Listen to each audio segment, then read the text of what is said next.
반갑습니다. 오늘 7월 25일 목요일 아침이고요.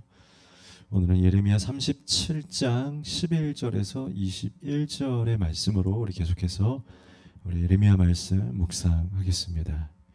37장 11절에서 21절 말씀이고요. 예레미야가 계속해서 이제 남유다를 향한 예언의 말씀, 그리고 저희가 지금 읽고 있는 이 37장에서는 계속해서 이제 시드기야가 좀 메인 주제의 어떤 포인트의 핵심 인물로 등장하면서 오늘 말씀에도 시드기야가 가지고 있는 신앙, 좀 독특하고 특별한 그의 잘못된 거죠. 그런 신앙의 모습을 좀 볼 수 있게 되는 것 같습니다. 그 주제가 바로 어중간한 그런 신앙, 뜨뜻미지근한 차지도 덥지도 않은 중간지대의 신앙, 그런 주제로 오늘 이야기가 나오게 되는 것 같습니다. 신앙에서 주의해야 할 영역이에요. 가장 신앙인들 중에서 좀 조심하고 이렇게 신앙인들을 많이 보아온 저로서도 제가 물론 사람을 평가할 수 없습니다. 그건 하나님만이 아시는 일이니까 아주 조심스러운 영역이지만, 그래도 어떤 의사들이 인간의 질병이나 몸을, 육체를 평가하는 어떤 그런 선생님이라면 또 영적인 것으로도 평가할 수 있는 또 성직자로서 그런 권한이 저에게 있다라면, 그런 것들을 통해서 보아왔을 때 가장 변화가 적고 좀 무언가 영적인 회심과 그런 성장이 좀 적었던 사람들을 보면 오히려 신앙이 어리고 적었던 사람이 아니고요, 어중간한 지대에 있었던 사람들이 가장 어려웠던 것 같아요. 무언가 신앙에 이렇게 발은 들여다놓고 있는데 더 들어오지는 않고, 완전히 모르는 것도 아니고, 그런데 사실 보면 어중간하게 알고 적당히 알고 제대로 모르고, 그게 가장 위험하더라고. 오히려 모르는 분들이 훨씬 낫던 것 같아요. 같이 성경 공부를 한다든가 1대1 양육을 하고 또 같이 교제하며 이렇게 지내다 보면 하나하나씩 변화되는 것이 보여요. 근데 자기가 어느 정도 안다라고 생각하는 사람, 그래서 그 안에서 오히려 갈등만 하고 있는 분들이 있어요. 회색지대, 중간 영역. 이분들이 사실은 신앙의 의사인 저희들에게는 가장 대하기 어려워요. 어떻게 할 수가 없는 그런 것들이 있어요. 왜냐하면 이성도 있고 자기 머리도 자라나 있는데 영성으로는 또 가까이 갈 수 없는, 그래서 조절을 스스로가 하는 사람들이 있어요. 제일 어렵더라고요. 부자 청년이 예수님께 왔을 때 다 그런 장면들이 있었지 않습니까? 구원을 알려달라고 예수님께 호기심을 갖고 저 구원받고 싶다. 그랬더니 예수님께서 다 그러죠. 그러면 재산의 절반을 가난한 자들을 위해서 먼저 나누어 주어라. 부자니까 너 괜찮지 않냐. 그 예수님이 그 돈이 필요했을까요?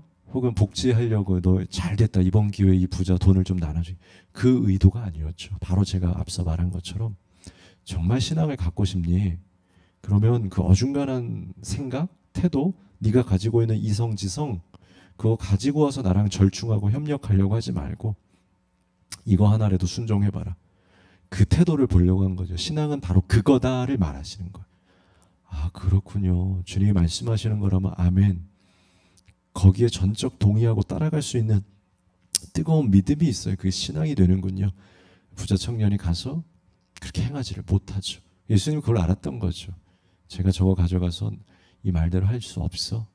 제 신앙에 관심 있는 애가 아니야. 그걸 알고 있었던 거죠. 그래서 이 요한계시록에도 이 라우디게아 교회를 향해서 비판할 때 딱 한마디 하시죠. 내가 너의 행위를 안다. 네가 차지도 아니하고 뜨겁지도 아니하고 네가 차든지 덥든지 하기를 원한다. 오히려 그게 더 낫다라는 거죠. 근데 오늘 시드기야는요, 굉장히 어중간한 태도를 계속 보여줍니다. 이것이 위험합니다. 오늘 시드기야에 대한 이야기를 조금 더 나누고요.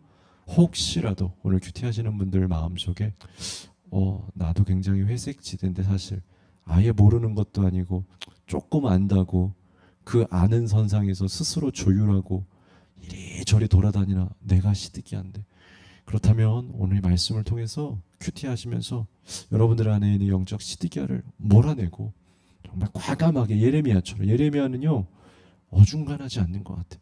오늘 말씀에도 보면 그냥 탁 옳은 대로 말씀대로 죽더라도 가는 게 예레미야였던 것 같아요. 바로 그것이 구원이고 그것이 신앙인 것 같아요.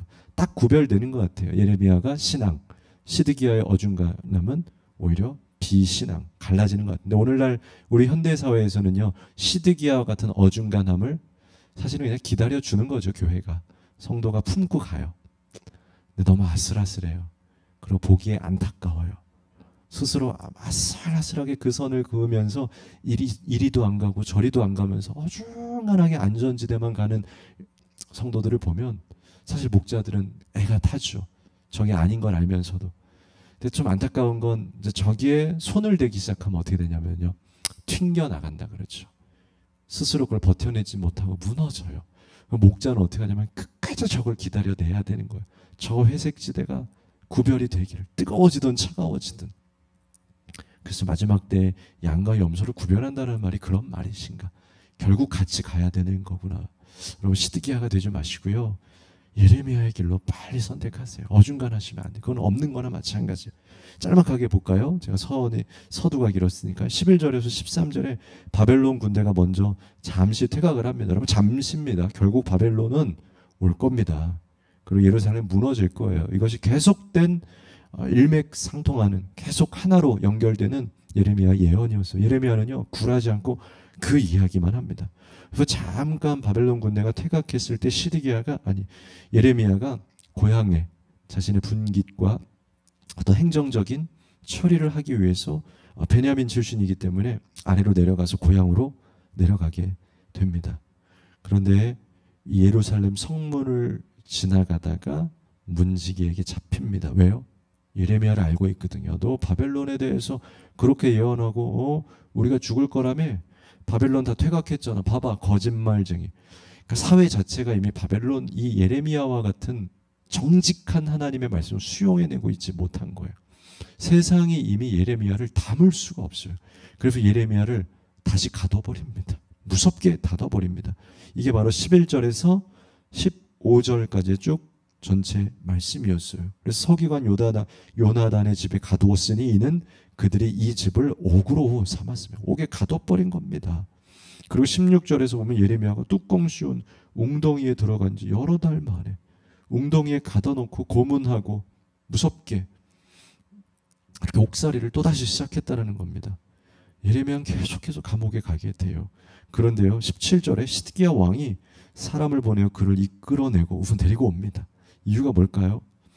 왜 또 예레미야를 데리고 올까요? 시드기야 이야기가 나오는 거예요. 왕궁에서 그에게 비밀히 물어 이르되 여호와께로부터 받은 말씀이 있느냐? 예레미야가 대답하되 있나이다. 또 이르되 왕이 바벨론의 왕의 손에 넘겨지리이다. 여러분, 시드기야는 무엇을 묻고 싶었을까요? 당신이 자유로워질 겁니다. 바벨론 퇴각했죠? 우리 남유다는 승리할 겁니다. 걱정하지 마십시오. 우린 잘하고 있습니다. 시드기야는 하나님의 말씀을 듣고 싶었던 것이 아니에요. 어떻게든 예레미야를 또 한번 불러서 듣고 싶은 말을 듣고 싶었던 거죠. 자기 귀를 시원하게 해주고 무언가 마음에 응어리 져 있는 무언가, 지금 자신의 행동을 정당화시킬 수 있는, 내가 지금 우리가 살 거니까 우리 이 나라를 좀 지키고 있고, 내가 바벨론 쪽으로 편을 들지 않고 나는 애굽 쪽으로 가고 있는데 내가 잘하고 있는 건가? 욕심이 막 생겨요. 하나님의 뜻을 알고 있어요. 바벨론을 해야 되고 그들과 좀 친화 이렇게 해서 오히려 바벨론에게 무릎 꿇고 애굽을 쳐야 되는데, 이 시드기야의 욕심에는 바벨론을 치고 싶은 거죠. 그리고 애굽과 힘을 하고 싶은 거고 바벨론이 이겨버리고 싶은 거죠. 그리고 하나님이 그걸 도와줬으면 싶은 거죠. 근데 예레미야는 전혀 듣지 않습니다. 그 말을 해주지 않는 거죠. 지금 하나님의 말씀을 따르고 있지 않은 시드기야예요. 그럼 주변에서 어떻게 얘기해 줘야 돼요? 아유, 그럴 수 있죠. 괜찮아요. 에이, 지금은 그렇게 하셔야죠. 이 얘기를 누군가가 해주길 기다리고 있는 시드기야. 이것이 현대 도시교회의 질병입니다. 누군가가 자신의 죄와 잘못을 그대로 덮어주고 너 괜찮아, 잘하고 있어라고 말해주는 세상이 되기를 원하는 세상. 이것이 무서운 종교의 시대예요. 무서운 현대 사회의 영적 질병입니다. 그래서 그거를 손대기 시작하고 당신 잘못됐어요. 지금 가짜예요 라고 말하면 이제 거기에서부터 다시 상처와 아픔과 돌이키고 문제가 일어나게 되죠. 그 아픔이 지금 이 사회에 실제로 일어나고 있습니다. 말씀을 말씀대로 살아내는 것, 말씀대로 따라가는 것, 그것이 용기이고 신앙입니다. 내가 듣고 싶은 말씀을 기대하고 있고 내 귀를 달콤하게 하는 것을 찾아서 다니는 그 신앙의 여정, 교회 투어, 말씀 투어. 아, 그 듣기 좋다. 여러분 착각하지 마십시오. 듣기 좋은 말이, 입에 단 이야기 다 좋은 게 아닙니다. 반드시 고쳐야 된다면 쓰디 쓴 이야기라도, 들어야 될 따끔한 말씀이라도 듣는 것이 훨씬 좋은 말씀이고, 그것이 여러분들을 살게 하는 겁니다. 여러분들 병원 찾아다니실 때 아프더라도 정확히 수술하는 것을 찾아다닙니까? 아니면 진통제, 마약성 약에다가 온통 넣어서 어떻게든 하나도 안 아프게 하는, 그러나 사실 속은 다 썩어가게 하는 그런 병원을 찾아다닙니까? 그렇지 않죠. 아프더라도 해야 될 것들을 반드시 해내는 명의들을 찾아나시죠. 그럼 말씀은 그렇게 해야 되는 겁니다. 반드시 들어야 할 말씀 가운데 가십시오.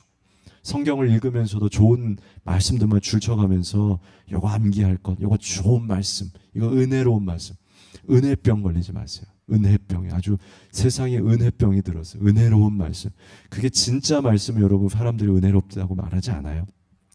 듣기 좋은 말씀을 은혜라고 그래요. 이 세상에 너무나 그 은혜롭고 따뜻하고 위로하는 것에 너무 병이 걸려서 지금 이 세상이 다 시드기야 판이 된 것 같기도 합니다.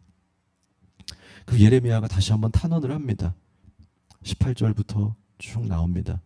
그리고 마지막에 그 탄원을 듣고 시드기야가 어떤 결정을 합니까? 21절에 이에 시드기야 왕이 명령하여 예레미야를 감옥 뜰에 두고, 이제는 그 아까 처음에 잡혔던 요나단의 집에 가두진 않아요. 보내버리진 않아요. 거기가 무서운 것이고, 웅덩이에서 그렇게 하진 않습니다.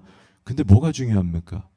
예레미야에게 죄가 없지 않습니까? 예레미야는 그냥 하나님의 말씀을 정직하게 선포했지 않습니까? 그럼 풀어줘야 되는 거 아니겠습니까? 근데 시드기야는요, 또 어중간합니다. 그냥 시위대의 뜰에, 감옥 뜰에 두고 완전히 억류시키지 않습니다. 위험한 곳에 두진 않아요. 시위대의 보호를 받게 합니다. 그리고 거기서 떡 만드는 자의 거리에서 매일 떡 한 개씩 그에게 주게 합니다. 근데 풀어주진 않아요. 떡도 주고 살게도 하고 나름 안전도 보호해서 지켜는 주지만, 좋아 보입니까 여러분? 적절하게 살아갈 수 있도록 적절한 말씀과 적절한 관계는 하고 있지만 정확하게 결단하여서 이 예레미야를 풀어주지 않고 있는 시드기야의 욕심, 무언가 이중적인 마음, 오늘 이것이 우리가 주의해야 할 이 시대의 사탄의 진짜 전략이라는 겁니다. 어중간한 위로, 어중간한 정죄의 심판의 말씀을 통해서 세상 사람들이 진짜 복음은 듣지 못하게 하고 자기 보호, 자기 사랑, 자기 애 속에서 내가 사랑받고 내가 교회 오면 너무 존중받고 있는 것 같고, 여러분 좋지만 하나님의 성품은 그게 맞지만 그게 다는 아닙니다. 그 사랑하심의 기본적 성품 아래에서 여러분 영적 수술을 감행하셔야 돼요. 찢고 뜯고 보혈의 피로 고치고 회개하고 눈물 짓고 혼나고 깨지고 해야 돼요. 시드기야는 아무것도 하지 않습니다. 나 괜찮지? 저 괜찮죠? 저 이렇게 해도 되죠? 아니에요 여러분. 그렇게 하면 안 돼요. 예레미야는 계속 안 된대요. 그 시드기야는 계속 예레미야를 부르죠. 나 괜찮지? 또 혹시 들은 거 없어? 없어요. 아닌 건 아닌 거예요. 여러분 열심히 믿음으로 사셔야 돼요. 잠언 말씀에 좌로나 우로나 치우치지 말고 내 발을 악에서 떠나게 하라. 온전히 전진해서 오직 말씀을 향해서 직진하라고 말씀하지 않습니까? 우리의 삶에 시드기야의 어중간한 회색지대가 아니라 예레미야처럼 정직한 말씀의 삶이 있게 되기를, 이 시대의 회색지대가 무너지게 되기를 간절히 바랍니다. 기도하겠습니다. 하나님, 시드기야는 계속해서 자신의 행동, 자신의 결정의 정당성을 얻기 위하여서 예레미야를 불러다 자신의 옆에 놓습니다. 그러나 예레미야는 굴하지 않고 오직 하나님의 말씀대로만 살려고 합니다. 하나님, 우리는 시드기야입니까? 예레미야입니까? 하나님, 듣기 좋고 안전한 말씀을 추구하는 이 시대의 잘못된 문화 패턴이 사라지게 하시고 말씀을 말씀대로 전하고 들을 수 있는 세상이 되게 하여 주옵소서. 진짜 말씀을 들을 때 우리의 삶에 고침과 회복과 구원의 역사가 있을 줄로 믿습니다. 예수님 이름으로 기도합니다. 아멘.